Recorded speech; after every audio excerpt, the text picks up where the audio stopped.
I also have the privilege of introducing our student speaker. He is one of our top seniors, an all-around great guy, Nicu Carter Baldwin. Come on up.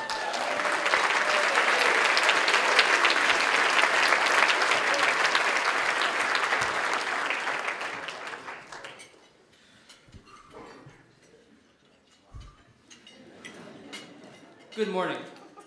My name is Nicholas Carter Baldwin, but most people know me as Nicu. Even though I've spoken to some small groups, this is by far the largest group I've ever given a speech to. In all honesty, I'm a bit nervous. I'm a senior, and I have a journey I've been through and want to share that journey with you. I was born in Romania and lived there until I was almost 4. While I was in Romania, I was in an orphanage for 4 months and was also in a foster home. When I was 3 and a half, my dad, Jamie Baldwin, adopted me. I was moved to a completely different home setting in Santa Fe, New Mexico. Only 4 years old, and I still remember that plane ride like it was yesterday. Soon after arriving in Santa Fe, I was introduced to a great guy who soon became my other dad, David Carter. They got married a year and a half later. I am so ecstatic that Oregon is now allowing gay and lesbians the privilege to marry.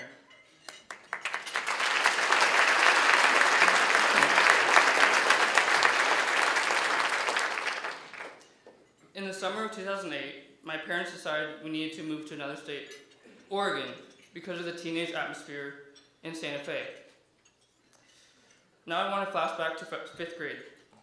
I was very cautious starting a new school in the 5th grade, where I did not know anybody, and where I would stand out to being the only kid with gay parents. I was told by my parents I had executive functioning learning difference, which led to many struggles. Academically, executive functioning means I have problems with organization, planning, and making good decisions. One recent example of me not making good decisions happened about a month ago, when a classmate challenged me to try to do class push-ups behind my back. I thought I could do it. In fact, I thought I could do it easily.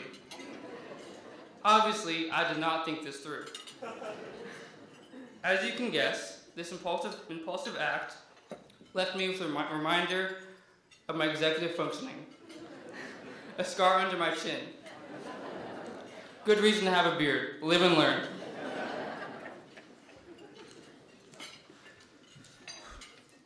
Even though I was at a new school, my thoughts were I would not amount to anything and that there was something wrong with me. Since my elementary school only went through 5th grade, we had to look for yet another school for 6th grade. Academically, nothing changed. Fortunately, socially, I began to make friends and be a part of the community. I played for the Lincoln youth basketball team, which was a big bright spot during my 6th grade year. It helped me gain some inner confidence and was something I excelled at. As 7th grade year approached, I had to move to my 3rd school in 3 years due to the building capacity. 7th grade was a huge disappointment for me. My executive functioning learning difference kept getting more pronounced. I felt the same way I'd always felt. I couldn't do anything right. I would argue with my parents on an everyday basis. At the dinner table, I intentionally wouldn't say a word to avoid conflict. Not communicating my feelings continued to be one of my deficits. One of the lowest points in school was when I had a 30% in science. You heard that right. I had a 30% in science. I felt incapable of doing the work and couldn't stop feeling ashamed of myself. I ended up finishing the year with a 60% in science, but the feeling of disappointment and failure would not go away.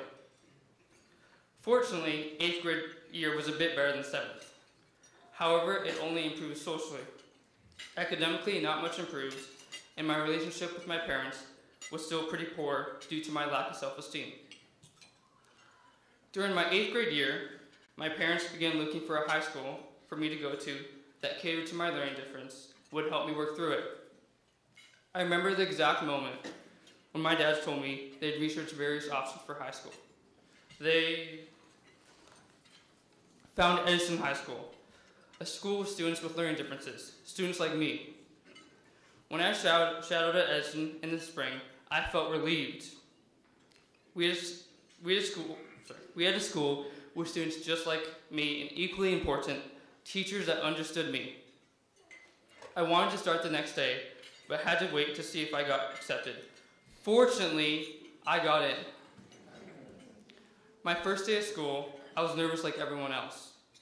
Walking down the halls of Edison felt so different than other schools I had attended. I felt accepted and a part of the community from the get-go. My freshman year went smoothly, socially, and I made lots of friends. Academically speaking, I did not do so hot. I maintained about a 2.5 GPA that year, which was still much better than I had earned in my previous schools. However, my home life improved dramatically, and I started to get along with my parents. The homework wars had finally ended. I can now see that my parents hadn't changed, but my self-esteem had. But of course, I can say that now because I'm a wise senior. Sophomore and junior year continued to be great years socially. It was great to see the same people in the halls every day. Academically, I really improved the last 2 years. I now have a 3.1 GPA, B+ average.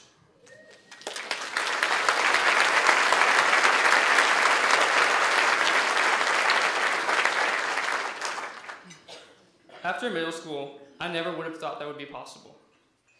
A large part of my success is due to the great support of the teachers and my parents. The teachers go beyond the call of duty day in and day out.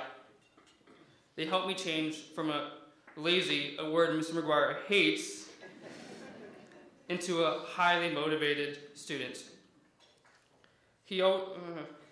As one example, Mr. Lizzie was my math teacher my first 3 years of high school. He always stays late to help not only me, but many other students as well. He believes in me. Mr. Livesey and all the teachers constantly go the extra mile. They not only stay late, but give tests orally, work with students individually, connect with students outside of school through plays and sports like ultimate frisbee and basketball. My family is fortunate because we didn't need financial help coming to Edison, but not all my peers are so lucky. I'm here speaking for them.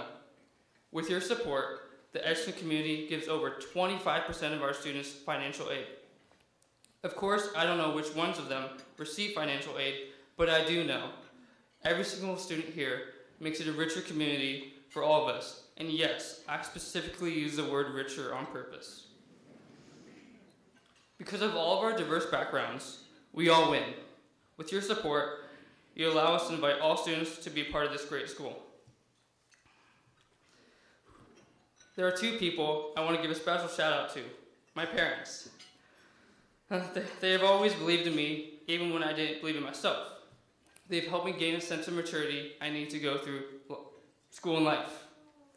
I really appreciate how they've given me many opportunities to help me follow my dreams. Most specifically, they gave me the opportunity to attend Edison High School. I know I probably don't say this enough to you guys, but I love you.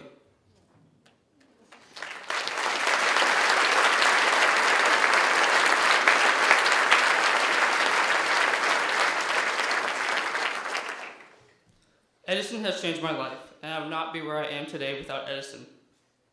Over the past 3+ years at Edison, I've gained leadership skills by being on student council and peer helpers. I've also gained confidence by finally being successful academically thanks to my dedicated and caring teachers. Other attributes I've attained and learned are integrity, willpower, and work ethic. As you can see, Edison helped me grow from a shy freshman to a confident, some may say overly confident senior. Maybe I still need to work on my humility.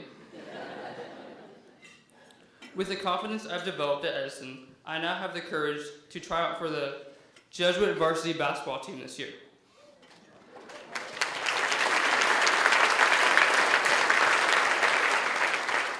I don't know what's going to happen, but all I can do is give it my best shot, pun intended. After high school, my plan is to attend Southern Oregon University, and to study psychology. I hope to become a pastor after college and live a life where I can inspire others. Thank you all for listening to my story, and thank you for your support of me. But more importantly, thanks for supporting all of the students at Edison, my friends. Have a great rest of your day.